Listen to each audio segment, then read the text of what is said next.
प्रार्थना करें। आज हम सबसे प्रचलित प्रभु की प्रार्थना करने जा रहे हैं, जो प्रायः सभी अवसरों में किया जाता है। यह एक सामर्थ्यकारी प्रार्थना है, जिसमें प्रतिदिन प्रभु ईश्वर से सुरक्षा और सहायता प्राप्त होती है। तो चलिए वह प्रार्थना शुरू करते हैं, जो स्तोत्र ग्रंथ से लिया गया है, जिसे राजा दाऊद गीतों के माध्यम से प्रभु से ईश्वरीय कृपा और छत्र छाया की कामना करते हैं और धन्यवाद देते हैं। वह प्रार्थना इस प्रकार है। प्रभु की छत्र छाया में, तुम जो सर्वोच्च के आश्रय में रहते और सर्वशक्तिमान की छत्र छाया में सुरक्षित हो, तुम प्रभु से यह कहो, तू ही मेरी शरण है, मेरा गढ़, मेरा ईश्वर, तुझ पर ही भरोसा रखता हूं। वह तुम्हें बहेलिये के फंदे से, घातक महामारी से छुड़ाता है। वह अपने पंख फैलाकर तुमको ढांक लेता है, तुम्हें उसके पैरों के नीचे शरण स्थान मिलता है। उसकी सत्य प्रतिज्ञता तुम्हारी ढाल है और तुम्हारा कवच। तुम्हें न तो रात्रि के आतंक से भय होगा और न दिन में चलने वाले बाण से, न अंधकार में फैलने वाली महामारी से और न दोपहर को चलने वाले घातक लू से।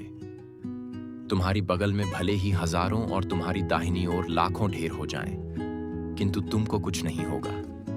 तुम अपनी आंखों से देखोगे कि किस प्रकार विधर्मियों को दंड दिया जाता है। क्योंकि प्रभु तुम्हारा आश्रय है, तुमने सर्वोच्च ईश्वर को अपना शरण स्थान बनाया है। तुम्हारा कोई अनिष्ट नहीं होगा, महामारी तुम्हारे घर के निकट नहीं आएगी, क्योंकि वह अपने दूतों को आदेश देगा कि तुम जहां कहीं भी जाओगे, वे तुम्हारी रक्षा करें। वे तुम्हें अपने हाथों पर उठा लेंगे कि कहीं तुम्हारे पैरों को पत्थर से चोट न लगे। तुम सिंह और सांप को कुचलोगे, तुम बाघ और अजगर को पैरों तले रौंदोगे। वह मेरा भक्त है, इसीलिए मैं उसका उद्धार करूंगा।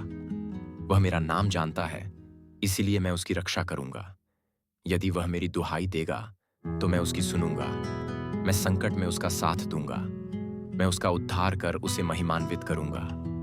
मैं उसे दीर्घ आयु प्रदान करूंगा और उसे अपने मुक्ति विधान के दर्शन कराऊंगा। इस प्रार्थना में दाऊद अपनी संपूर्ण आत्मा से प्रभु से निम्नलिखित आशीर्वाद, सुरक्षा और उद्धार की कामना करते हैं। 1. आश्रय और अटूट विश्वास। दाऊद कहते हैं, तू ही मेरी शरण है, मेरा गढ़, मेरा ईश्वर, तुझ पर ही भरोसा रखता हूं। इसका तात्पर्य है कि वे अपने जीवन का सारा भरोसा और आश्रय सर्वोच्च ईश्वर में रखते हैं। उनका मानना है कि प्रभु की शरण में सुरक्षित रहकर वे किसी भी विपत्ति से उबर जाएंगे। 2. संकटों और विपत्तियों से उद्धार।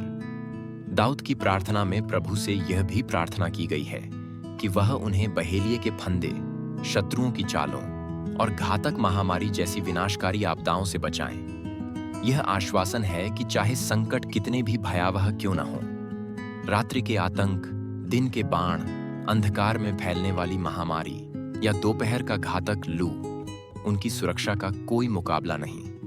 3. प्रभु की छत्र छाया में शरण। दाऊद यह दर्शाते हैं कि कैसे प्रभु अपने पंखों को फैलाकर अपने भक्तों को ढक लेते हैं।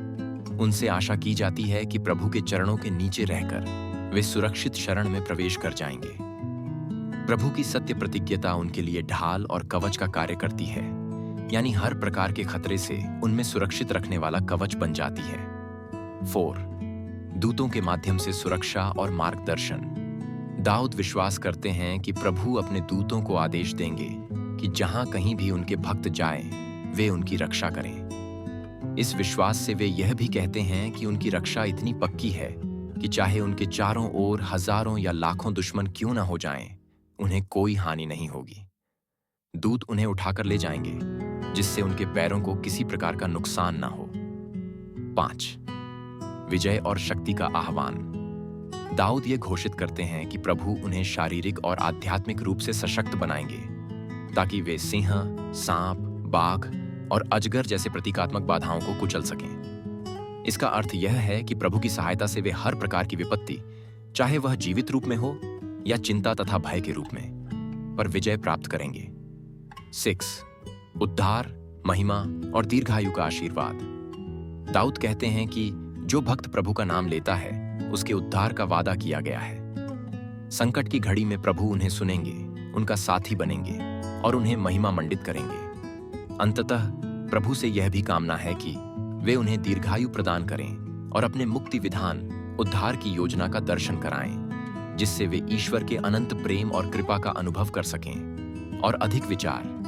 इस प्रार्थना में निहित संदेश यह भी सिखाता है कि कठिनाइयों और विपत्तियों के समय में अपना विश्वास और भरोसा अटल रखे रखना चाहिए।